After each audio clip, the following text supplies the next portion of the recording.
این 5 تا روغن رو با نقطه اثر بخشیش به اضافه این 3 تا دستوری که گفتی و یه بار دیگه شمرده‌تر بگی که بچه‌ها با حوصله بنویسن. آره من تجربه خودمو میگم. برای کسایی که دنبال رویش مجدد مو، ابرو یا مژه هستند، روغن فندق رو من پیشنهاد میکنم. برای ابرو و مژه شب به شب قبل از خواب، بعد از اینکه صورتشون رو کامل شستن، مسواک کنن ابروشون رو با روغن.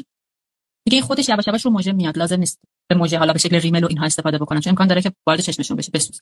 برای مو همون روغن فندق میتونن یه قطره چکون بگیرن، اینجوری همچین به کف سرشون قطره چکون بزنن، بعد ماساژ بدن یه 2-3 ساعت قبل از همون.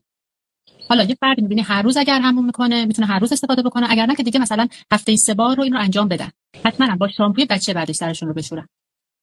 اوایلش بیبی مو کوچولو کوچولو در میاد، زمان که بگذره یواش یواش اینا ضخیم‌تر و جوندارتر میشن.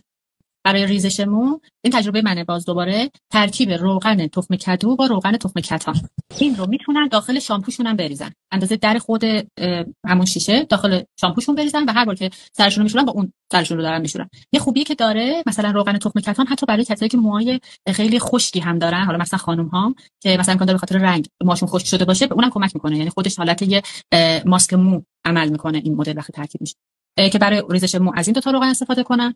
برای کسایی که چروک داره، مثلا از این کلاغیا هست که مثلا عکسم الان داشتم که بخوام نشونتون بدم، از این کلاغیا، کسایی که پوست‌های چربی دارن و کلاغ دارن، چروک دارن، روغن تخم کتان. کسایی که پوست‌های خشک دارن و همین کلاغیا این چروک‌ها رو دارن میتونن از روغن بادام شیرین استفاده بکنن. اون هم دوباره باز شب استفاده میکنه، ساعت شسته شب کامل ماساژ بده. ماساژش هم مهمه که کامل بکشه پوست و صورت و اینها رو، اونم جدا. بعد از اون برای کسایی که اگزما دارن، اگزما هایی که رنگ اگزماشون به قرمزی میره، بعد روغن تخم کدو میتونن استفاده بکنن.